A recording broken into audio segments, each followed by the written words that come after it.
Il existe des silences dans l'histoire qui résonnent plus fort que des mots. Et l'un de ces silences concerne la figure la plus influente de la civilisation occidentale, Jésus de Nazareth. Que lui est-il arrivé entre ses 12 et 30 ans? Pourquoi les évangiles parlent-ils de sa naissance, d'un épisode marquant dans le temple à 12 ans, puis passent directement à son baptême dans le Jourdain, déjà adulte et prêt à commencer son ministère? Ce n'est pas un simple détail négligé par les auteurs anciens. C'est une lacune de 18 ans, un laps de temps suffisant pour qu'une âme en quête de vérité parcourt le monde entier. Mais pourquoi cette période manque-t-elle dans les récits officiels? Pourquoi savons-nous si peu sur la jeunesse d'un homme qui, lorsqu'il apparaît, enseigne avec une sagesse et une autorité qui réduisent au silence les plus érudits? Ce que vous allez entendre maintenant n'est pas une spéculation sans fondement. C'est un enchevêtrement de pistes historiques, de récits anciens, de traditions oubliées et de connexions spirituelles profondes qui indiquent un chemin que Jésus aurait pu suivre. Et si, durant cette période, il avait voyagé sur d'anciennes routes commerciales vers l'Orient? Et s'il avait étudié avec des moines bouddhistes dans l'Himalaya, appris auprès de sages hindous sur les rives du Gange, ou s'était initié au mystère de l'Égypte antique? Nous ne parlons pas ici d'un mythe moderne. Au 1er siècle du christianisme, plusieurs évangiles et textes circulaires abordant ce qu'on appelle les années cachées de Jésus. Des textes comme l'évangile de l'enfance de Thomas, l'évangile arabe de l'enfance et d'autres documents apocryphes donnaient des détails sur sa jeunesse. Dans bon nombre d'entre eux, Jésus voyageait, apprenait et enseignait. Mais ces récits ont été rejetés et interdits lors du concile de Nicée en 325, lorsque l'empereur Constantin supervisa la standardisation de la foi chrétienne. Ce qui ne correspondait pas à la vision désirée a été effacé. Et que contenaient ces textes? Des histoires d'un jeune homme traversant des déserts et des chaînes de montagnes, apprenant la méditation, la guérison énergétique et les secrets de la nature spirituelle de l'être humain. Des récits qui dépeignaient Jésus comme faisant partie d'une lignée universelle de maîtres, et non comme une exception isolée de la tradition juive. Mais qu'en est-il des preuves? Existe-t-il des sources en dehors de la tradition chrétienne qui soutiennent cette possibilité? Oui, et elles sont surprenantes. En 1869, un journaliste et explorateur russe nommé Nicolas Notovitch publia une histoire explosive. Il affirma avoir découvert dans le monastère de Hémis, au Ladakh, dans le nord de l'Inde, des manuscrits parlant d'un sage venu de l'Occident nommé Isa, qui aurait vécu là-bas entre 14 et 29 ans. Ces textes décrivaient comment Isa apprit auprès de maîtres bouddhistes et hindous, voyagea au Népal, étudia les Védas et même défia les autorités religieuses locales. Ensuite, il serait retourné en Occident pour accomplir sa mission. Notovitch fut discrédité par certains, mais des années plus tard, des érudits comme Swami Abhedananda et Nicolas Rich affirmèrent avoir vu les mêmes manuscrits. Coïncidence ou indice d'une vérité enfouie? Plus que des documents, les enseignements même de Jésus révèlent des parallèles frappants avec les traditions spirituelles orientales. L'amour des ennemis, le pardon inconditionnel, le détachement, des biens matériels, la quête du royaume de Dieu en vous, tout cela résonne dans les paroles de Bouddha, dans les écrits védiques et dans les concepts du Tao. Jésus utilisait fréquemment l'expression « fils de l'homme », traduite de l'araméen comme « Barnasha », une expression également utilisée dans des textes bouddhistes araméens du nord de l'Inde pour décrire un être éclairé, quelqu'un ayant transcendé la condition humaine ordinaire. Sa phrase « Je suis le chemin » rappelle le Tao, le chemin de la tradition chinoise. Sa méthode d'enseignement, paraboles, défis mentaux et contradictions apparentes, évoque les koans zen bouddhistes. Son appel à ce que le disciple naisse de nouveau fait écho aux initiations des mystères égyptiens où l'initié mourait symboliquement pour renaître en tant qu'être spirituel. D'ailleurs, l'Égypte joue également un rôle mystérieux dans cette histoire. L'évangile de Matthieu rapporte que la Sainte Famille s'enfuit en Égypte lorsque Jésus était bébé. Mais il ne précise ni quand ni comment ils sont revenus. Que s'est-il passé durant cette période? L'Égypte était à cette époque un centre de savoir ésotérique. Alexandrie, en particulier, abritait des écoles de mystères, des bibliothèques, des maîtres gnostiques et des thérapeutes. Une secte juive mystique pratiquait des guérisons, le jeûne, la méditation et des enseignements spirituels avancés. Jésus, déjà jeune, serait-il retourné en Égypte pour s'abreuver à cette source de sagesse? Il existe aussi des traditions locales qui pointent vers sa présence en Orient. Dans la vallée du Cachemire, il y a une tombe appelée Rosa Bal, attribuée depuis des siècles à un prophète venu d'Occident nommé Yu Asaph. Certains érudits interprètent ce nom comme une variation de Jésus, le rassembleur. La tombe présente des caractéristiques juives, comme la position est-ouest de l'inhumation, différente des tombes islamiques. Plus intrigante encore est le degré de maturité spirituelle que Jésus manifeste à 30 ans. Lorsqu'il apparaît pour être baptisé par Jean, il parle déjà avec autorité, accomplit des guérisons et défie les pharisiens, les foules, avec des paroles qui semblent condenser des millénaires de sagesse. Les chefs religieux eux-mêmes demandent « D'où tire-t-il tant de sagesse, lui qui n'a jamais étudié parmi nous ?» La réponse pourrait résider dans ce qu'il a vécu en silence, dans des retraites, dans les grottes de l'Himalaya, dans des leçons nocturnes sous les étoiles de l'Inde, dans des temples égyptiens où l'Esprit rencontrait l'Éternel. Reconnaître cela ne diminue pas Jésus. Au contraire, cela amplifie sa grandeur. Cela le révèle comme un chercheur universel, un synthétiseur de vérités éternelles, quelqu'un qui a parcouru les sentiers les plus profonds de la spiritualité humaine et en a rapporté l'essence, distillée de tout ce qu'il a vu.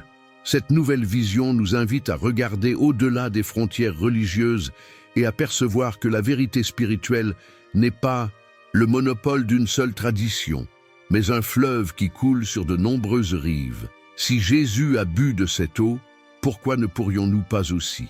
Peut-être qu'en méditant, en pratiquant la compassion, en étudiant les paraboles et les enseignements orientaux, nous suivons les mêmes pas de ce jeune homme mystérieux qui a disparu des évangiles, mais a laissé des traces de lumière à travers le monde ancien. En examinant les enseignements de Jésus à la lumière de ses possibles influences orientales, nous réalisons qu'il ne s'agit pas seulement de trouver des parallèles philosophiques, mais d'identifier des schémas profonds d'intégration spirituelle. Ce n'est pas comme s'il avait copié des enseignements de l'Orient, mais plutôt comme s'il en avait absorbé l'essence et l'avait transmuté dans un langage que son peuple pouvait comprendre. Le sermon sur la montagne, par exemple, révèle une sagesse qui dépasse les limites de la jurisprudence juive de l'époque. Dans ce sermon, Jésus n'interprète pas seulement la Torah, il la transcende. Heureux les pauvres en esprit, car le royaume des cieux est à eux. Cette phrase résonne fortement avec les principes d'humilité du bouddhisme, de vacuité du zen et de détachement du taoïsme. L'idée que la véritable spiritualité naît du vide intérieur est un concept profondément présent dans les traditions orientales. Mais comment serait-il parvenu à ces conclusions s'il n'avait jamais quitté la Galilée? La réponse la plus plausible est qu'il est parti. Oui, mais son voyage a été soigneusement retiré de l'histoire officielle. Il existe des preuves que les premiers chrétiens connaissaient ces connexions. De nombreux groupes gnostiques primitifs, considérés comme hérétiques par l'Église ultérieure, parlaient de Jésus comme d'un maître ayant reçu des enseignements secrets, y compris en Égypte et au-delà. Les Esséniens, un groupe juif mystique actif à l'époque de Jésus, pratiquaient déjà le jeûne, la vie communautaire, la méditation et une forme de guérison énergétique très similaire à celle qu'il utiliserait. La relation de Jésus avec les Esséniens est encore débattue, mais il y a de forts indices qu'il fut en contact direct avec eux. Un autre point qui attire l'attention est la manière dont Jésus réalisait ses guérisons. Il touchait souvent les malades, imposait les mains, parlait de foi, expulsait les énergies impures. Ces pratiques sont alignées avec des techniques de guérison énergétique trouvées dans l'Ayurveda indien et les traditions tibétaines. L'idée que la foi du receveur active le processus de guérison est centrale tant dans le ministère de Jésus que dans les médecines spirituelles de l'Orient. De plus, le style de vie même de Jésus, tel qu'il est décrit dans les évangiles, présente des similitudes frappantes avec les sagas hindous et les bhikkhus bouddhistes. Il était un maître itinérant, détaché des biens matériels, se retirant souvent pour prier en solitude dans les montagnes ou le désert. Il enseignait par paraboles, comme Bouddha, et répondait souvent aux questions par des questions, dans un style socratique et zen. Sur le plan linguistique, il existe des indices intrigants. Le terme « royaume des cieux », utilisé à plusieurs reprises par Jésus, n'apparaît pas sous cette forme dans le judaïsme de l'époque, mais il est conceptuellement lié à la notion védique de moksha, la libération spirituelle, et au nirvana bouddhiste. La quête n'est pas celle d'un lieu géographique, mais d'un état intérieur de conscience, éveillé. Et la célèbre phrase « Je suis » de Jésus, lorsqu'il dit « Avant qu'Abraham fût, je suis », fait directement écho au langage utilisé dans les écoles de mystères égyptiennes, qui parlait du « Je suis celui qui suis », comme expression de la divinité éternelle résidant en chaque être. En même temps, sa capacité à unir des vérités spirituelles apparemment opposées montre un esprit formé à la synthèse, non à l'exclusivité. Il disait « Soyez doux, comme les colombes et prudents comme les serpents », un équilibre des forces opposées comme le yin et le yang chinois. Plutôt qu'un maître tribal, Jésus semble avoir été façonné pour être un instructeur universel. Mais pourquoi l'Église aurait-elle exclu tout cela ? La réponse réside dans la politique spirituelle des premiers siècles. Lorsque le christianisme devint la religion officielle de l'Empire romain, il y avait un besoin stratégique de présenter Jésus comme unique, absolu, séparé de toutes les autres traditions. Cela servait non seulement la théologie, mais aussi la centralisation du pouvoir et de l'autorité. Un Jésus ayant appris auprès des hindous, des bouddhistes, des taoïstes ou des mystiques égyptiens menaçait le projet d'exclusivité et de suprématie spirituelle. C'est pourquoi de nombreux textes parlant de sa jeunesse et de ses possibles voyages furent qualifiés d'apocryphes, détruits ou oubliés. Cette édition historique intentionnelle a façonné la manière dont le monde occidental comprend la spiritualité jusqu'à aujourd'hui, comme s'il n'existait qu'un seul chemin, une seule vérité, une seule religion. Pourtant, Jésus lui-même n'a jamais affirmé cela en termes institutionnels. Lorsqu'il dit « Nul ne vient au Père que par moi », peut-être parle-t-il de la conscience christique, l'état d'unité intérieure et non d'une religion organisée. Peut-être, disait-il, c'est seulement en éveillant le Christ intérieur que vous atteindrez la divinité. Cette vision transforme la figure de Jésus de fondateur d'une institution à maître de l'éveil, un guide qui a traversé les cultures, absorbé des sagesses et restitué au monde un message distillé, pur, adapté à son peuple, mais universel dans son essence. Et qu'est-ce que cela signifie pour nous aujourd'hui ? Cela signifie que nous pouvons laisser de côté la peur d'explorer d'autres traditions.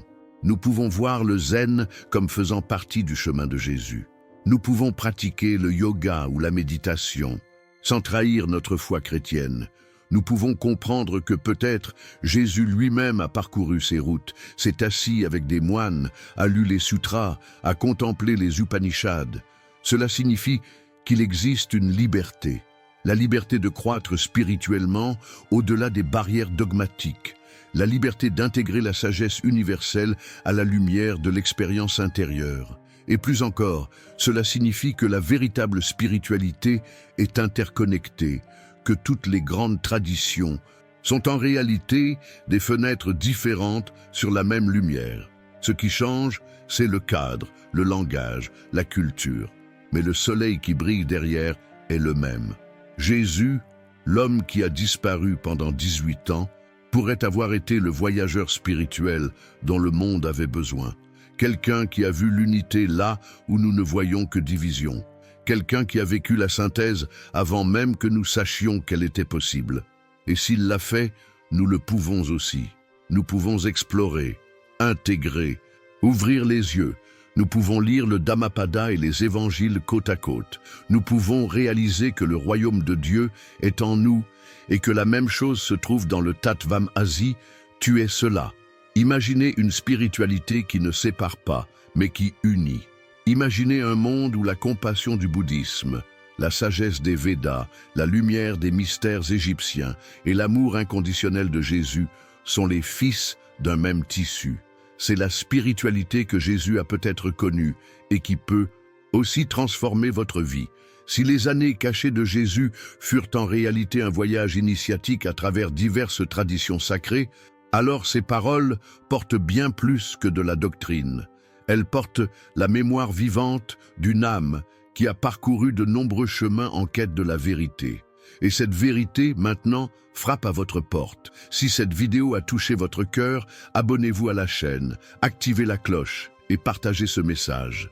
Ensemble, nous pouvons redécouvrir la spiritualité universelle que Jésus a révélée au monde. Que la lumière de la vérité guide vos pas jusqu'à la prochaine révélation.